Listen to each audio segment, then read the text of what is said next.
Hello everyone and welcome to the channel. I'm Emmanuel, I'm an airline pilot and I've been using Microsoft Flight Simulator 2024 for quite a while. In today's video I want to share my basic user experience with the new simulator that I've gathered over the past couple of months with you guys and give an opinion on some of the comments that you keep getting on the internet. So let's first of all start with some of the basics. So I started using Microsoft Flight Simulator from pretty much the beginning of its first release. Now, when Flight Sim 2024 came out, I was really excited about the new sim, and then of course I was just as spoiled with all those server issues that you guys had as well.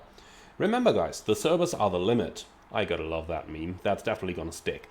Now, over the time though, and with that I mean the first 2 or 3 weeks, Asobo started releasing a couple of hot fixes and the sim actually started to look quite okay and run quite okay. Especially in the beginning it had some problems with crashing to desktop when you would click things too quickly in the menu and that kind of stuff. It was a little bit unstable, but basically once you had loaded into a flight the simulator was pretty stable. Now, these things are getting addressed over the time, and by now we've reached a point where I can pretty reliably start the simulator, load up a flight, and then get right into enjoying my experience flying. So, I'm showing this video right from the beginning of starting the sim to the point where we actually are sitting inside an aircraft, just to give you an idea of how quickly or not these things can go. So, let's say for example I want to load an A320 flight. Then let's go ahead and select that A320 down here and hit save and just select Düsseldorf as our departure airport up here. Click that start flight button and you can see that things are going through the menus into the flight pretty quickly at this point. Now, once a flight has actually loaded, the simulator has become fairly stable for me and I haven't had any problems with crashes to desktop or anything the likes. Instead, I've had a pretty much stable flight experience ever since the first release of the sim. Well, and here we are. You can see a flight has already loaded and all we're waiting for now is that ready to fly button to appear. Here it is. Let's click that. And here we are, ready to go after about 2 minutes and 38 seconds since clicking the load flight button. So that's quite okay if you ask me. Now, in terms of actually going flying and actually enjoying the simulator, I've had my fair share of fun with the new sim, and indeed I've only done, I think, 3 videos with the old one ever since the new one came out, and those were mainly because I wanted to show off a Boris sound pack, because I wanted to show off a 777, and because I just wanted to show you another 737 flight. So I think that's pretty much been all. Ever since, I've been using Flight Simulator 2024 pretty exclusively since it came out. Now, what are the main advantages of why I'm using the new sim over the old sim then? Well, let's start with the loading time. So it's now 3 minutes and 30 seconds into the video and we are in the air and enjoying our flight. And that's something that I just couldn't do in the old Microsoft Flight Simulator. Much rather, the old sim used to just take about 6 or 7 minutes until the sim had started, then another 3 or 4 until the flight had actually loaded, and then eventually you could start enjoying the simulator.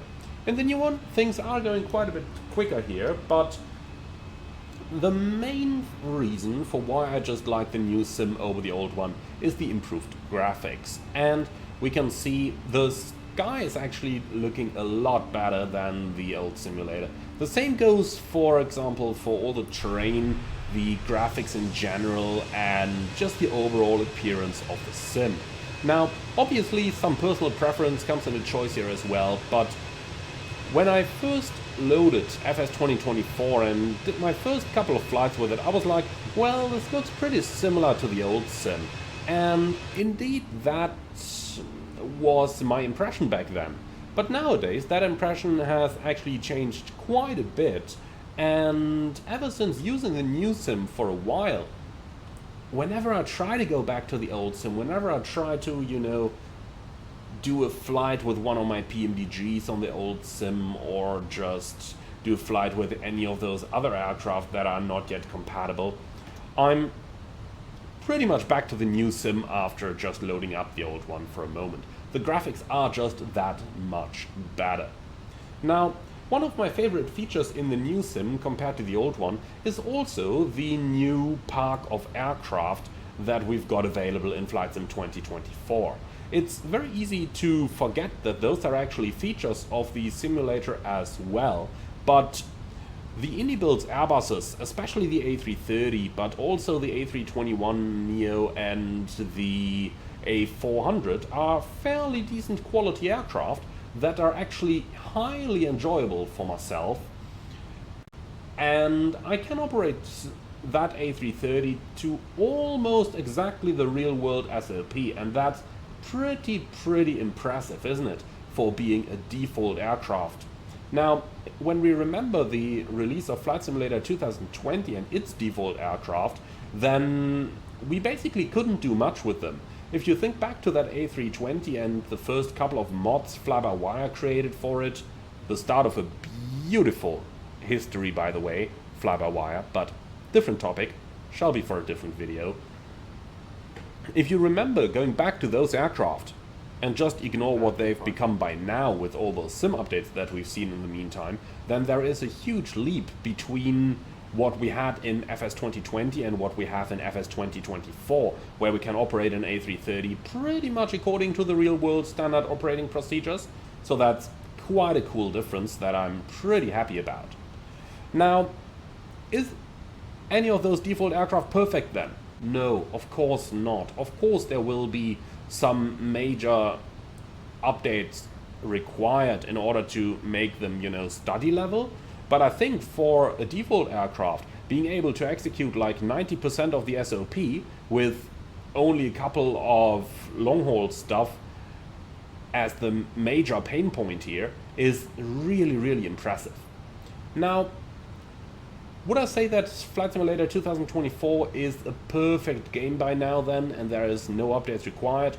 No, of course not. There are quite some things that could need some updates, but when trying to think of any of those and name them in particular, I have to admit it becomes rather difficult already, just for the simple sake that, as you can see, I can just jump into my Phoenix Airbus, go flying, enjoy the views over here. So the main things that I would like to see added to the new sim are actually not the type of, well, are not the type of bug fixes, but mostly improvements such as better ground services and that kind of stuff. And I think that really speaks for the quality of the simulator at hand, if those are the major pain points that I would like to see. Now, let's go ahead and also talk a little bit about the flight dynamics here, because those also are a little bit different in the new simulator compared to the old one. Now, flight dynamics as a word may not be 100% fitting over here, because the more accurate term would be ground dynamics, and with that I mainly mean the taxi model. That is really improved in Flight Simulator 2024 compared to Flight Simulator 2020. Aircraft taxi a lot more realistic in terms of the power needed, the behavior of the aircraft with idle thrust versus some thrust applied. But we also see some differences here in regards to the aircraft's behavior in the air as well, even though those are a little bit minor compared to the differences we saw with the taxi behavior. Now, taxi is a fairly good point in that we first of all had to get there. And how do you get down to the taxi state? Well, you do an approach and you fly a proper approach. And this is again a major improvement in 2024 over 2020, in that the new simulator is now able to give you some much improved guidance from the PAPI and the glide slope in order to get you across that threshold at a proper airspeed which in turn makes landings a lot more consistent, which, while being a very small bug fix, actually is one of my favorites. In 2020 I always had problems landing at Düsseldorf because the glide slope would always get you above the threshold at like 70 or 80 feet. This one gets you across the threshold in a perfectly lovely 50 feet, just like it should, and here we are. Now, once we're down on the ground, we've got to get that aircraft to a stop, and we've got to get it down to taxi speeds, and that's another major thing for me in Flight Simulator 2024 that is better than in 2020, and that's the ground polygons and just the general look of airports on the ground. So in 2020 you always had these strange asphalt-like textures across your surfaces which just weren't realistic, and in 2024 developers can really put a lot of customization into that. So if we just stop here for a second and look out at those markings, we can see that they're perfectly smooth, no strange asphalt textures on there like you can see down here on the general asphalt, you know, for which asphalt textures kind of make sense. So the overall quality of airport ground markings has improved so dramatically that whenever I'm trying to go back to 2020, I'm like, man, this really sucks. How could I enjoy this for the past 4 years?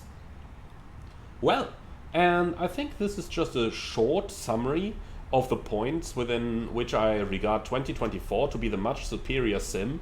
And to be totally honest, I do still see those very many comments from people saying like, no, I'm still on 2020, I'm a cool guy. Where I'm thinking like, you're just missing out.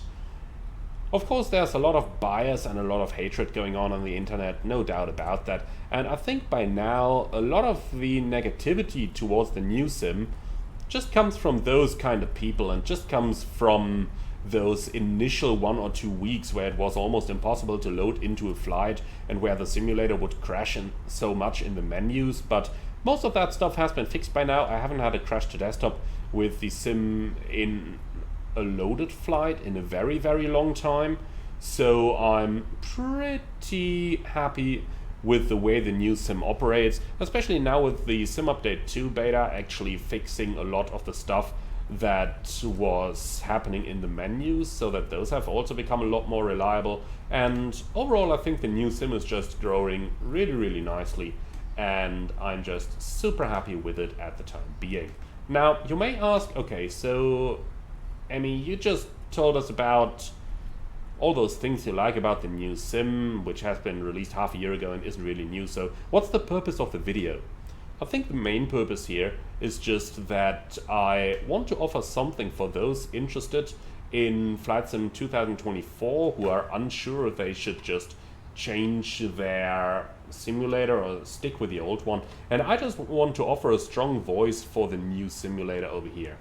It's such a difference when you have actually enjoyed using the new sim for a while that I really think you should give it a try. It is worth it.